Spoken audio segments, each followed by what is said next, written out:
Good afternoon, Alan Skinner here. Dr. Don Livingston's video lectures present a provocative question. What is the proper size and scale of government? The implicit theme of the lecture is the tension between individual liberties and the size and scope of government. How big is too big? First, I think it's important to note there is a need for government sufficiently large enough to maintain its own sovereignty and security. As Bertrand de Jouvenel notes in discussing political rivalries, quote, safety and preservation demand that it make itself stronger than its neighbors, end quote. From that starting point, again, what is the correct size and composition of government? So in this video, I'm going to discuss two key points brought up in Dr. Livingston's lectures. First was the contradiction between Thomas Hobbes' theory of centralized government compared to Republican government theory. Secondly, how did Republican theory inform James Madison's concepts of government as articulated in Federalist 10? So first, let's discuss civic republicanism. It's best described as freedom from non-domination by another entity. Unlike liberal theory, which held man was naturally free from government interference, civic republicanism required clear structural relationships between the individuals and the state and protections to prevent men from dominating one another. So it becomes apparent that Republican theory and Hobbes' theory of government and Leviathan don't square with each other. Hobbes bluntly asserts sovereign power, whether placed in one man as in monarchy or in one assembly of men, is as great as possibly men can imagine to make of it. So, after acknowledging the possible consequences of tyranny, Hobbes argues the alternative as anarchy. Of note, and he does little to address safeguarding individual liberties other than asserting the protection of natural laws and the laws of the state. Quote, as for other liberties, they depend upon the silence of law. In cases where the sovereign has prescribed no rule, there the subject hath the liberty to do according to his own discretion. And therefore such liberty in some places more, and in some less, according as they that have this sovereignty shall think it most convenient, end quote. Hobbes' disparagement of representative government does raise a significant question, which is outside of the scope of my presentation today.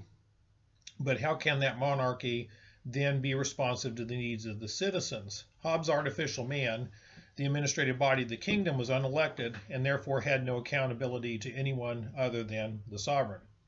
So before looking at Madison's work, I just wanted to briefly touch on the differences between the Federalists and the Anti-Federalists, or the Republicans, in early American politics. Federalists took a Hobbesian view of mankind.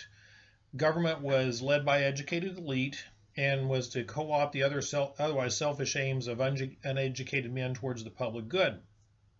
Government was to provide both protection and incentive for men to produce on the behalf of society.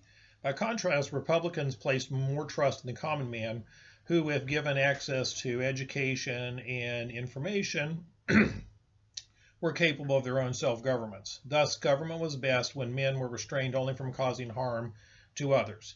Otherwise, men were free to act as they saw fit. So, writing in 1787 under the pseudonym Publius, James Madison's Federalist 10 was written to address concerns over the size of the proposed federal government.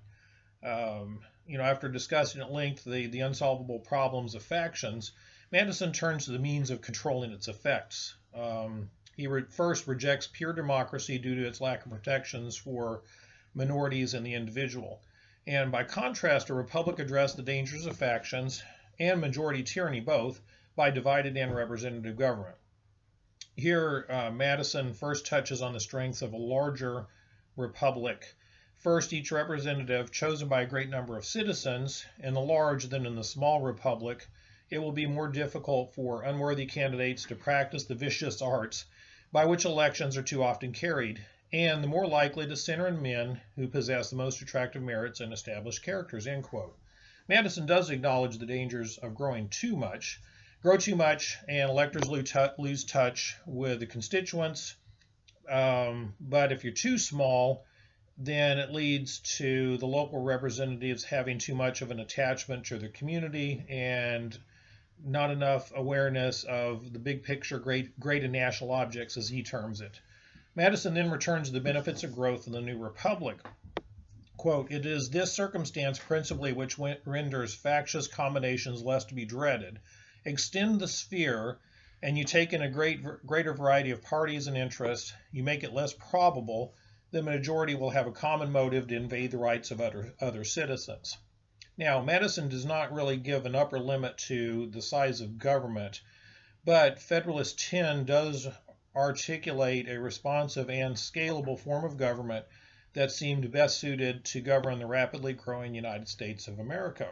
So in summary, 2 key points.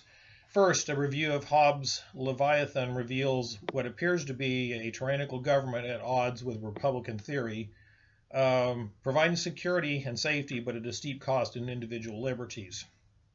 Now, according to scholars Peter Onoff and Kathy Matson, the model of federal republicanism advanced in Madison's Federalist 10, quote, ingeniously combined a vision of mutually interlocking economic interests expanding across the continent with a set of pragmatic political compromises that would perpetuate Republican government in a dynamic federal union.